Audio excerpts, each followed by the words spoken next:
तो सांग मैंने सकाल सकाल बाहर गले टे माछ मार्केट को कौन है मिनी ब्लॉग स्टार्ट है देखन देखन देखन चलो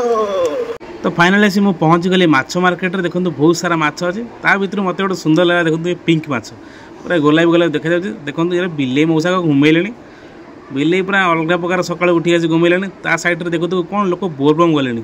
अरे कौन लोक ए बोलबम जाऊँ छाड़ कौन मानसिक करते माछ मोर होगा रेडी तापर माछ नहीं पलि आसी मोर लिपुए दुकान को लिपुए दुकान देखो पोस्त आउटी आम डेटल हैंड वाश नहीं देखो आम ओनर लिपुए हस बोपाल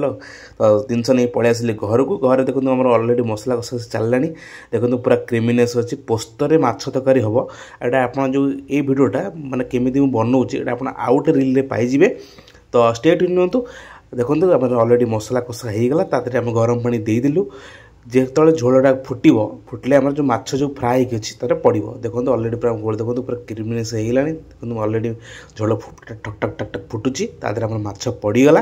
माछ पड़ा पर हल्का टे पकड़ा गरम मसला पकई सारा कि मात्रा किसी धनिया पत्र पकई तार स्मेल अलग प्रकार आसो देखो आम रेडी होगा माछ तरकारी सालाड भात पापड़ आउ जो माछ पीत भजा पूरा सोस्ट पड़ता खाइबाटा देखो पेटी पीस में आनी झोलटा देखिए टेस्ट कर ओ हो भाई लिटरली असम था झोलटा पेटी पीस खाऊँ भाई अलग प्रकार वीडियो भल लगे वीडियो को लाइक शेयर सब्सक्राइब करदेवे।